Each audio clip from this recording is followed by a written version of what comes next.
The morning sun cast long shadows across the Naval Special Warfare Command base in Coronado as Lieutenant Commander Jake Morrison finished his third cup of coffee. The SEAL training facility buzzed with its usual intensity, instructors barking orders, trainees struggling through obstacle courses, and the constant sound of boots hitting pavement.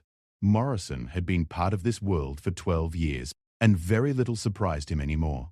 That changed the moment she walked through the main gate. Morrison first noticed the ripple effect. Conversations stopped mid-sentence. A drill instructor actually paused while screaming at a trainee. Even the hardened veterans who had seen combat in Afghanistan and Iraq turned their heads. The woman moved with a purpose that demanded attention, yet she carried no visible rank insignia, no identification badge, and certainly no paperwork that anyone could see.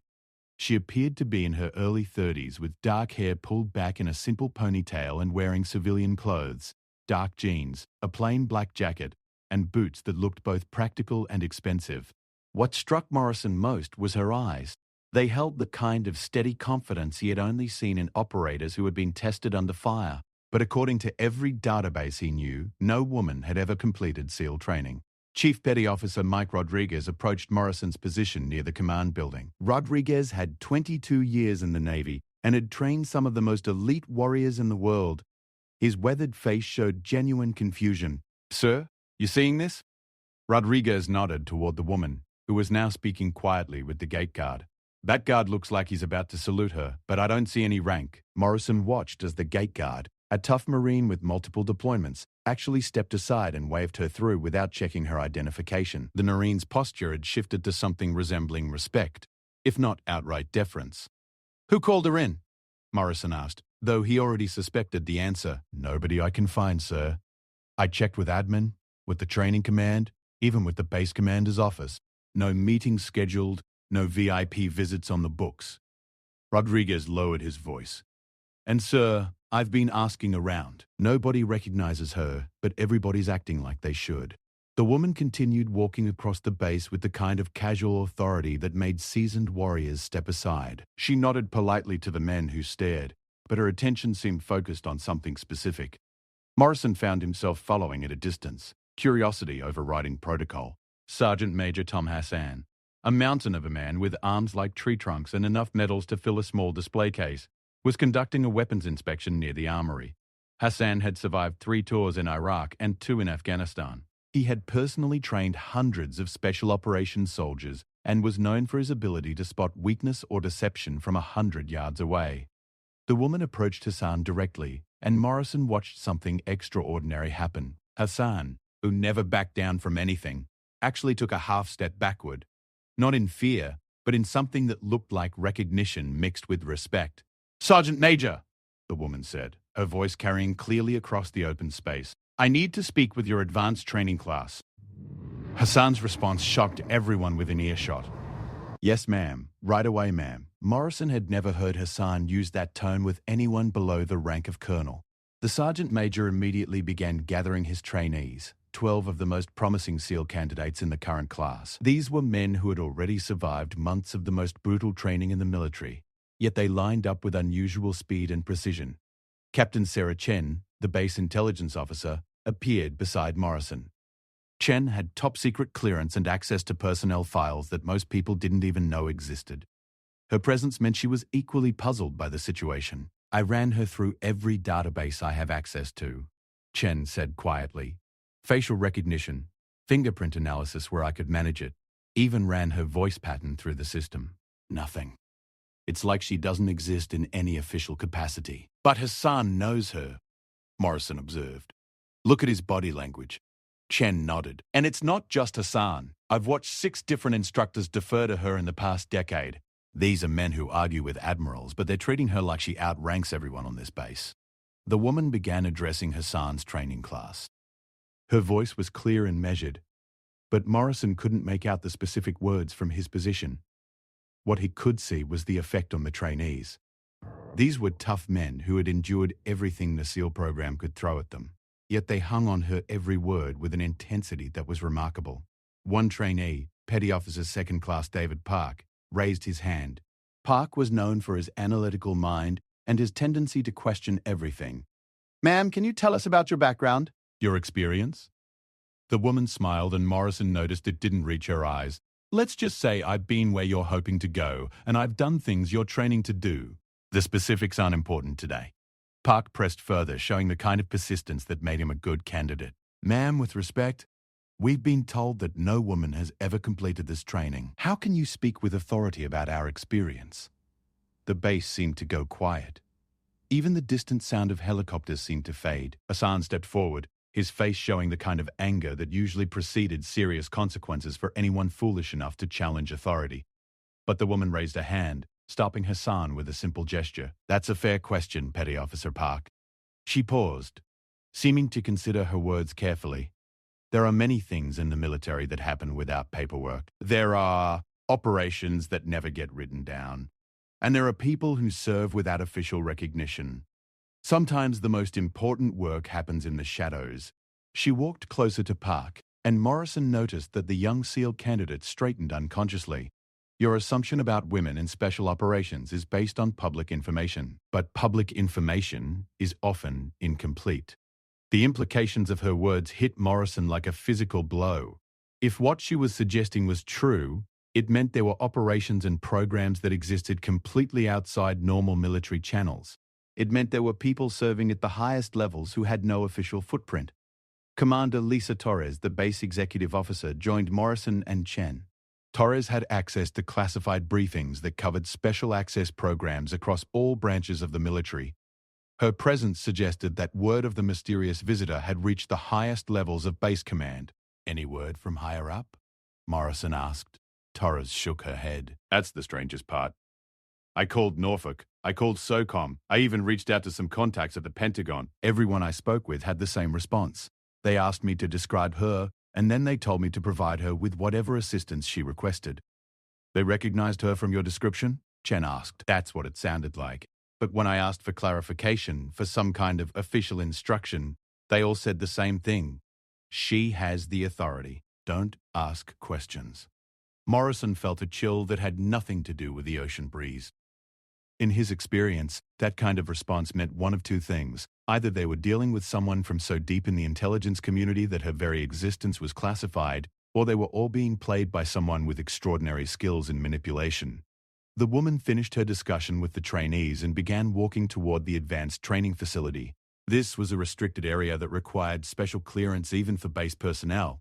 Morrison watched as the security guards, after a brief conversation, simply stepped aside and allowed her entry.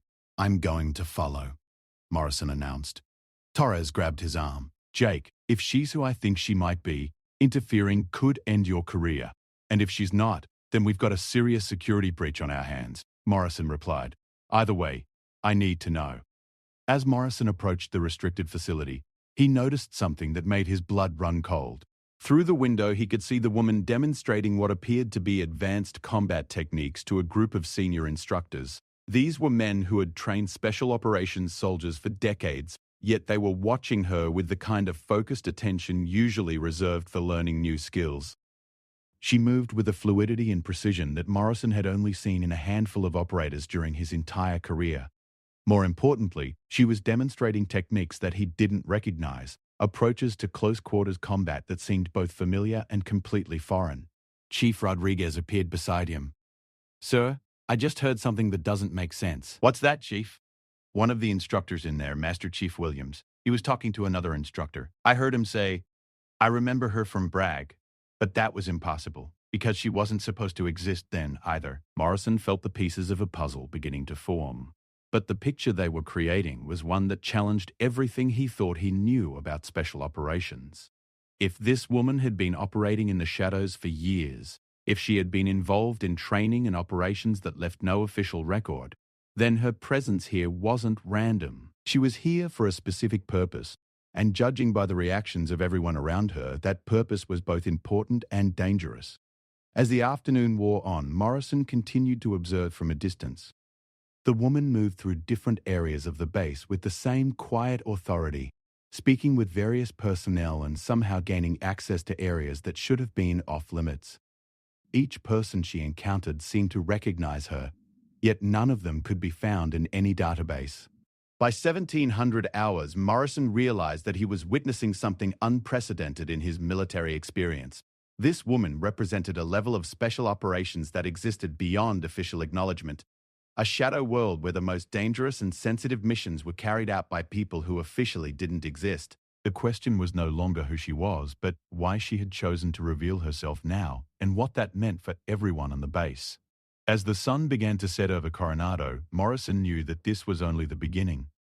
Whatever brought this mysterious woman out of the shadows was big enough to risk exposure, and that meant everyone around her was about to be pulled into something far more dangerous than routine training. The SEALs had paused when she walked in, but Morrison was beginning to understand that the pause was not just curiosity or respect. It was the instinctive recognition of a predator by other predators, the acknowledgement that they were in the presence of someone who operated on a level that most of them could only imagine. And tomorrow, Morrison suspected, they would all begin to learn exactly what that level looked like. Lieutenant Commander Jake Morrison arrived at the base 40 minutes early the next morning, hoping to catch some sign of the mysterious woman before the regular chaos of training began. The parking lot was nearly empty, but he noticed an unmarked black sedan that definitely hadn't been there the day before. The vehicle had government plates, but the numbers meant nothing to him. What caught his attention more was the small group gathered near the obstacle course. Even from a distance, he could see that it included some of the most senior instructors on the base, men who typically didn't arrive until after 0600. They were standing in a tight circle, their voices low and their body language suggesting an intense discussion. As Morrison approached, he recognized Master Chief Williams, Sergeant Major Hassan, and Commander Torres. What surprised him was seeing Captain Elizabeth Reed, the base's senior intelligence analyst, among the group. Reed held clearances that went far beyond anything Morrison had access to, and her presence suggested that the situation had escalated overnight. "Morning, sir," Hassan said as Morrison joined the group. The usual edge in Hassan's voice was missing, replaced by something that sounded almost like uncertainty. "Brief me," Morrison said simply. Captain Reed took the lead. At 0230 hours, our perimeter sensors detected movement in restricted areas of the base. When security investigated, they found evidence that someone had accessed 3 separate classified facilities. "Signs of break-in?"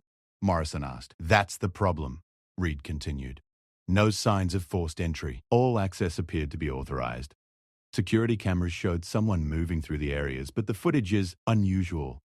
Master Chief Williams stepped forward. "Sir, I've been reviewing the tapes all night.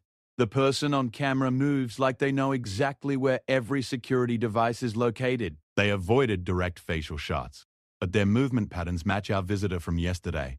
Morrison felt his stomach tighten. What was accessed? "Training records going back 15 years, Reed said. "Personnel files for every SEAL who graduated during that period. And mission reports from operations that are still classified." Commander Torres added, "The most disturbing part is that whoever accessed these files left digital footprints that suggest they already had legitimate access codes. Not stolen codes, not hacked codes, but actual authorized access that doesn't appear in any of our administrative records." The implications were staggering. Morrison tried to process what he was hearing. "You're suggesting she has clearance that we don't know about?" "I'm suggesting she has clearance that we're not supposed to know about," Reed corrected. "The access codes she used trace back to a program designation that doesn't appear in any database I can access. When I tried to research it further, I got a call from Norfolk telling me to..." Hassan spoke up. "Sir, there's something else. 3 of the personnel files that were accessed belonged to SEALs who died in operations that were never officially acknowledged. Men who, according to their official records, died in training accidents or other non-combat situations." The morning sun was climbing higher, and Morrison could see the first groups of trainees beginning to arrive for morning PT.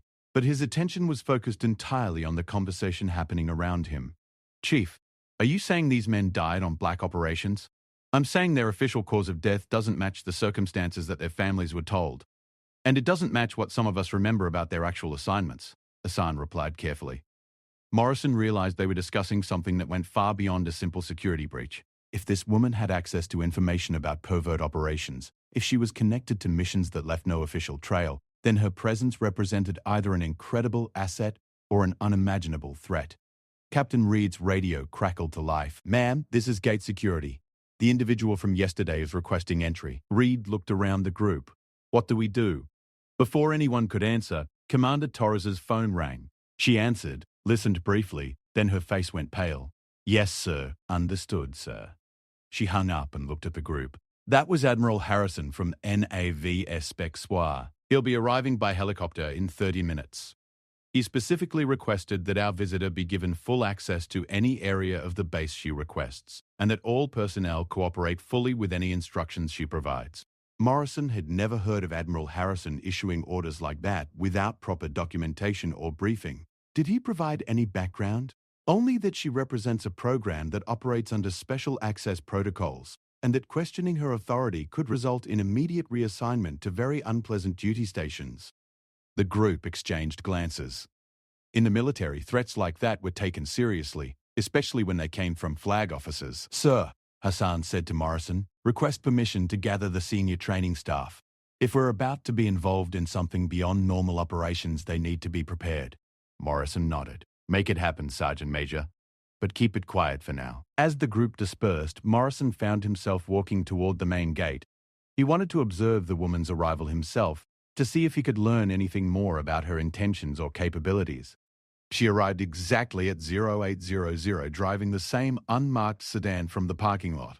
This time, Morrison noticed she was dressed differently. Instead of civilian clothes, she wore what appeared to be a modified military uniform.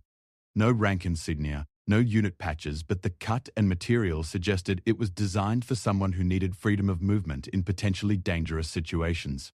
The gate guards waved her through without hesitation.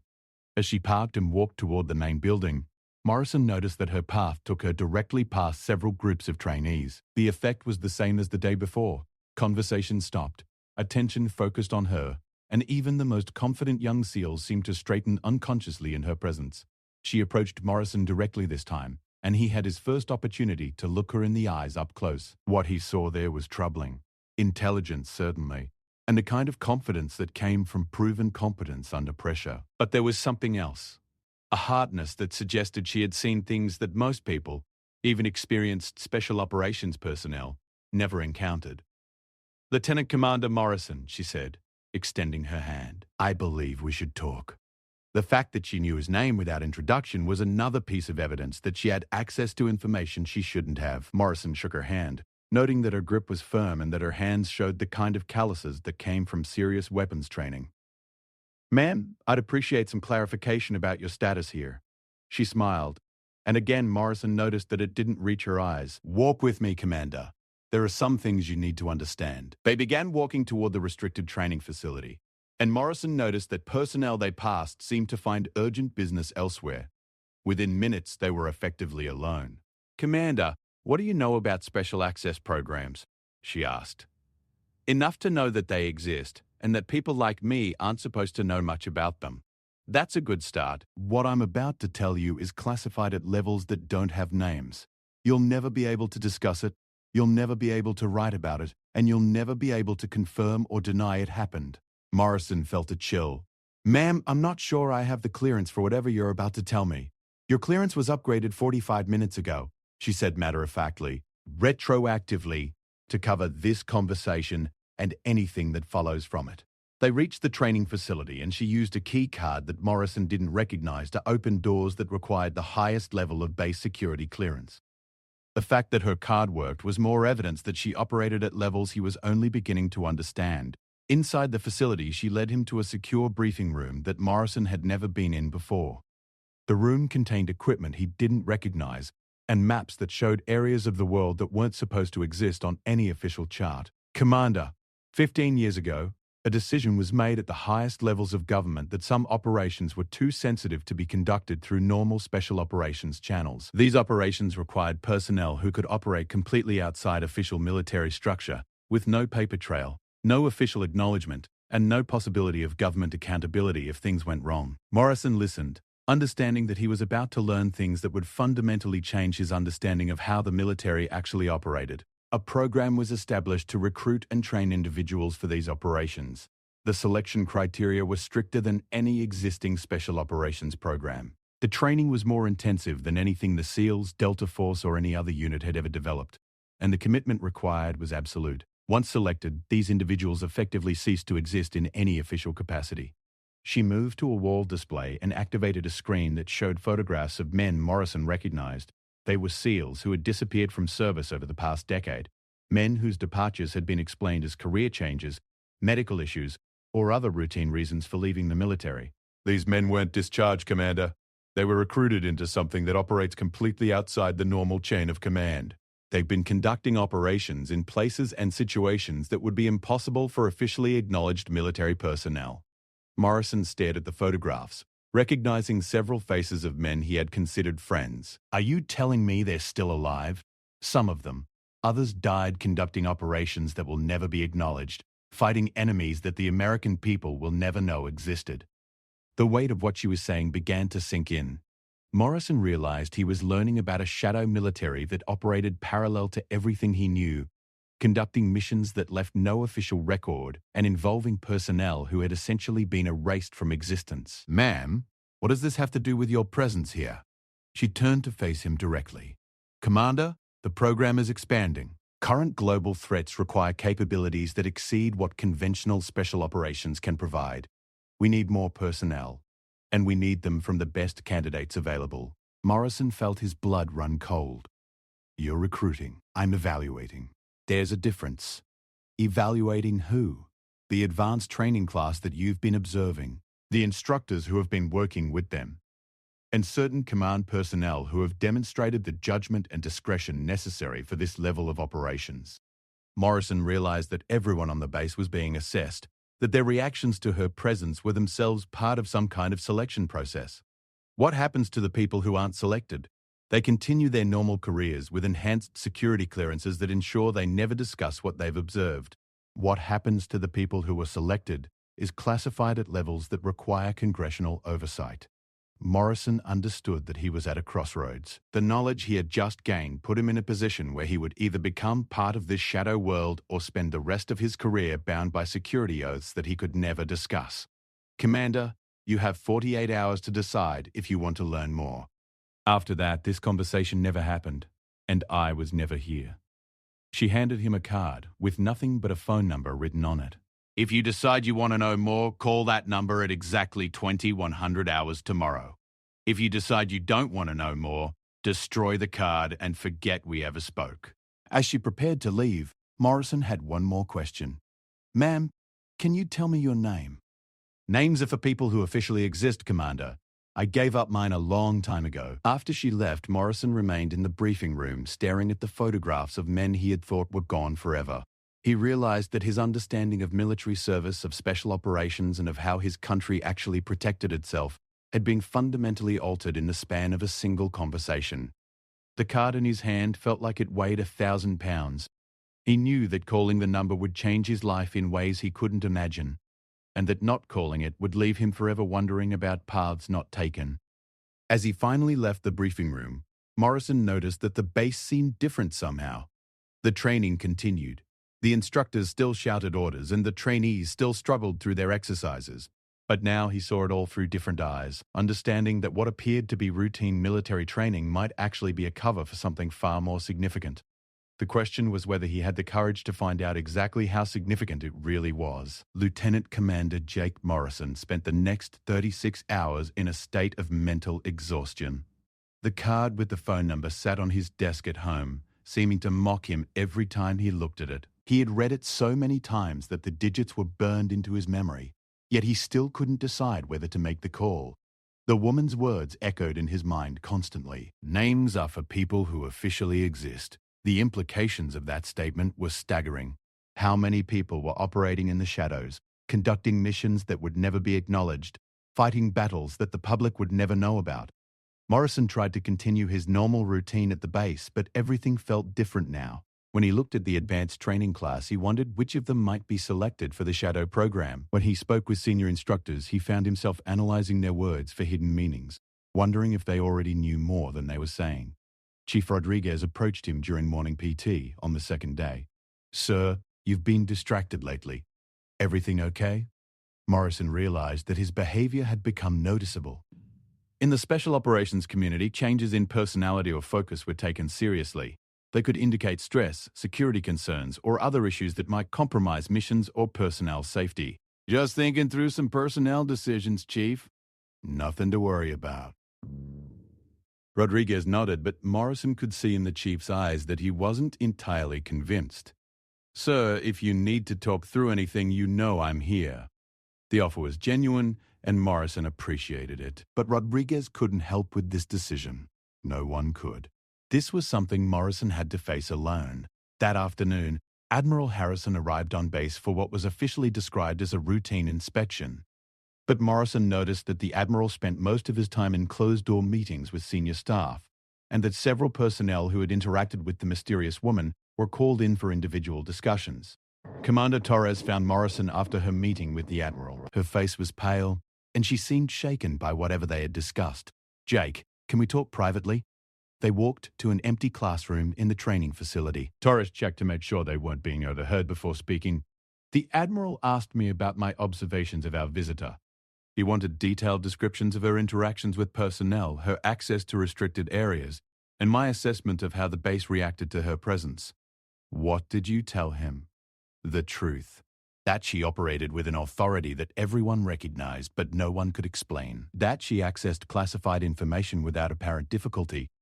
And that senior personnel seemed to defer to her despite having no official reason to do so." Torres paused, choosing her words carefully. "Jake, the Admiral's questions weren't random. He was building a profile, assessing how well the operation was conducted and how effectively personnel responded to someone operating outside normal chains of command." Morrison felt another piece of the puzzle click into place. The whole thing was a test. Not just a test of her ability to operate covertly, but a test of how ready the base personnel are to work with individuals from the Shadow program. How quickly we could adapt to situations that don't fit normal protocols. Morrison realized that everyone on the base, himself included, had been evaluated without knowing it. Their reactions, their questions, their level of discretion, all of it had been observed and analyzed by people who operated at levels beyond normal military structure. "Torres, did the Admiral say anything about selection criteria? About who might be chosen for additional involvement?" Torres looked directly at him. "Jake, he asked very specific questions about your behavior during the past 2 days, about your level of curiosity, your discretion in handling classified information, and your leadership potential in unconventional situations." Morrison's stomach tightened.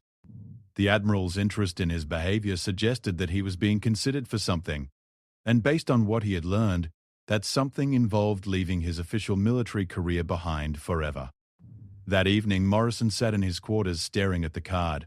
He had 4 hours before the 2100 deadline. 4 hours to decide whether to learn more about a world that operated in complete secrecy, or to remain in the conventional military structure that had been his life for over a decade. He thought about the men in the photographs, SEALs who had officially left the military but were actually conducting operations that would never be acknowledged. Some of them had been his friends. Some of them were apparently dead, killed in actions that their families would never learn about. Morrison also thought about the woman herself. The confidence in her movements, the deference she received from hardened veterans, the casual way she had accessed the most secure areas of the base. She represented a level of operational capability that most military personnel could only imagine. At 20:30, Morrison made his decision. He picked up his secure phone and dialed the number on the card. The phone rang twice before a voice answered. Morrison. The fact that they knew who was calling before he identified himself was another indication of the level of surveillance and preparation involved in this operation. "I want to know more," Morrison said simply. "Building 447, room 23. 20 minutes. The line went dead. Building 447 was a nondescript structure on the far side of the base that Morrison had never paid attention to before. According to base maps, it contained storage and maintenance facilities, but as he approached it 20 minutes later, he noticed that it was much better secured than any storage facility should be. Room 23 was accessed through a corridor that didn't appear on any base blueprint Morrison had ever seen.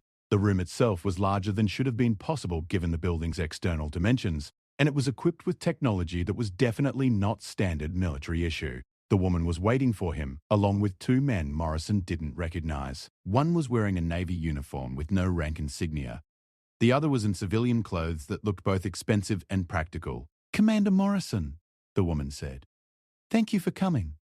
These are my colleagues. We represent different aspects of the program I described to you." The man in the Navy uniform stepped forward. "Commander, What you're about to learn will fundamentally change your understanding of how national security actually works. Before we continue, I need you to understand that there is no going back from this point. Once you have this information, you become part of a structure that operates outside all normal military and civilian oversight. Morrison nodded. He had already crossed that line by making the phone call. The civilian spoke next. The program we represent conducts operations that range from counter-terrorism in areas where the US cannot officially operate, to intelligence gathering in situations where normal channels would be compromised, to direct action missions against threats that the public cannot be allowed to know exist. Morrison listened as they described a world that existed parallel to everything he thought he knew about military operations. They talked about threats that emerged from criminal organizations with resources that exceeded those of many national governments. They described terrorist groups that operated with technology and financing that suggested state-level support, but from sources that could not be officially identified. The conventional military, even elite units like the SEALs, operate under constraints that make them unsuitable for these missions, the woman explained. Legal constraints, political constraints, and accountability requirements that limit effectiveness in dealing with threats that operate outside those same constraints.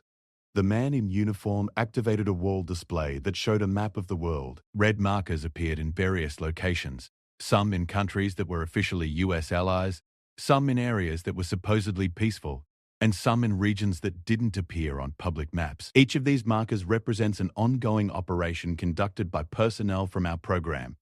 Operations that are critical to national security but that cannot be acknowledged through normal. Morrison studied the map, realizing that there was an entire war being fought that the American people knew nothing about. How many people are involved in this program? Globally, fewer than 200 active operatives, the civilian replied. Each one recruited from the most elite units in the military, each one trained to levels that exceed anything in conventional special operations, and each one committed to absolute secrecy. Morrison understood that he was being offered a chance to join a force that operated at the highest levels of capability and responsibility, but that would require giving up everything that defined his current identity. What exactly are you offering me? The woman answered. A position as a training officer and operational commander for new recruits to the program. You would be responsible for developing the next generation of operatives and for conducting operations that require someone with your specific skill set and leadership experience. And what would I have to give up? Everything, she said simply. Jake Morrison would officially leave the Navy for personal reasons. He would relocate to a civilian position that provides cover for his actual activities. He would have no further contact with family or friends from his previous life unless specifically authorized. He would essentially cease to exist as the person you have been for 34 years. The weight of what she was describing was staggering. Morrison realized that accepting would mean disappearing from the life he had built, from the relationships he valued, from everything that connected him to his identity as Jake Morrison. How much time do I have to decide?